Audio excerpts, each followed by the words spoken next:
Right. So anyway, on the topic of having meaningful things, um, the other thing that I love about painting is that when I paint a room, and this really came home to me when I painted a few years ago, our entire ground floor, all the way up the stairs, and the third floor, like the hallway, everything is now all one beige color, and I've got an accent wall on the one wall that has no windows.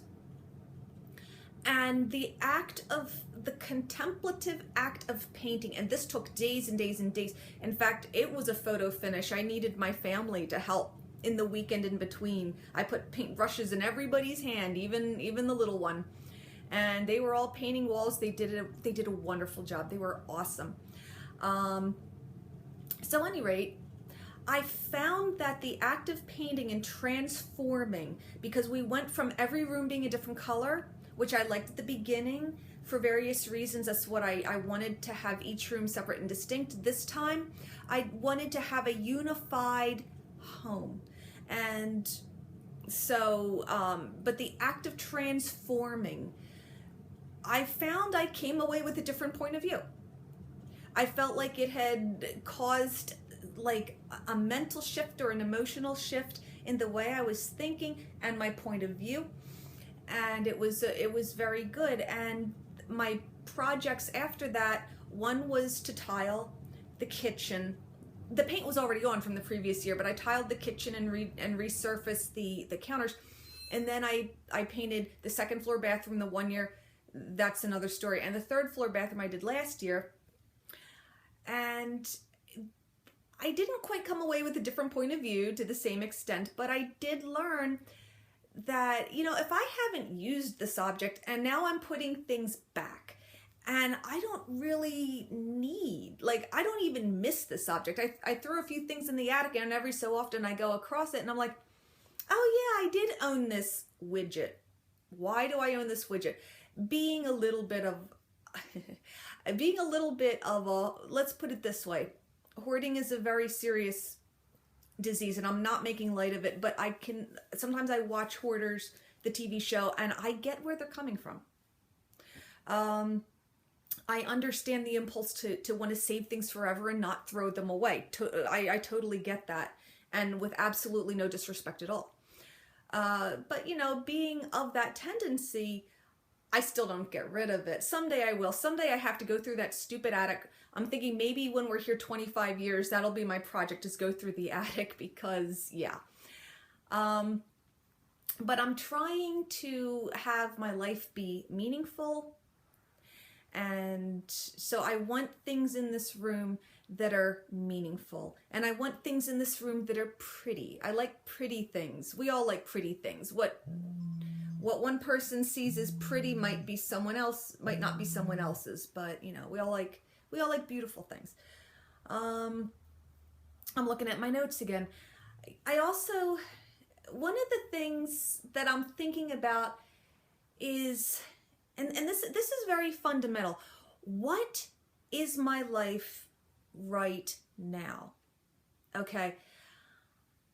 And the even more root question that underlies that is, what did I imagine my life would be? Okay, well, at one time I thought that I was going to be a stay-at-home mother.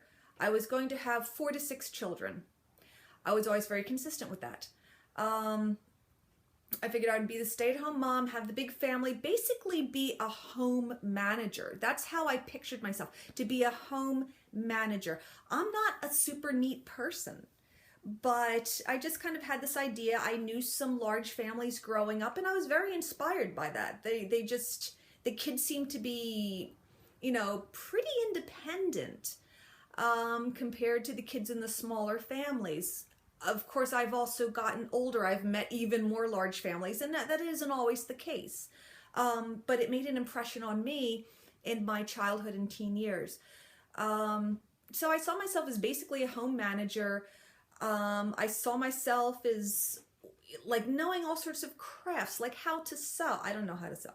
How to sew, how to cook and bake. I can cook and bake.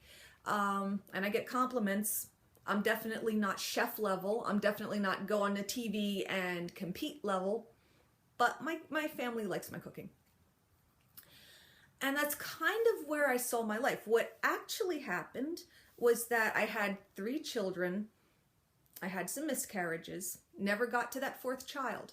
I also wound up working to help supplement our income. I worked in the beginning, and this worked really well. I worked part-time. It was an excellent fit for our family. For various reasons, it's less of a good fit. That's a talk for another time. But I'm not the stay-at-home mom, home manager that I thought I would be. And I do feel some, sadness over that. My life, I'm constantly learning new things at work, and I'm grateful for that. I got to be home with my kids because I worked around my husband's schedule, and I'm grateful for that when they were small. It's just not a real good fit right now, but that's another story. So at any rate, what is my life now? Well, I'm a working mom.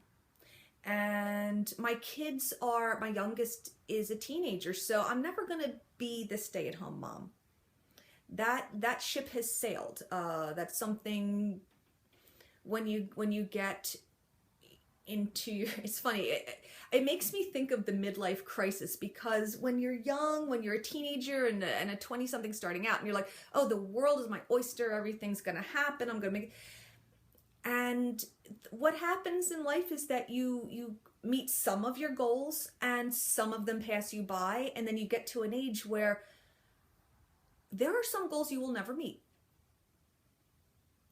There are some goals that, or conversely, that you met your goal and now what? That happens to people. I'm not at that point, because I didn't quite meet my goals. I'm in the first category of didn't meet their goals, how to make peace with that.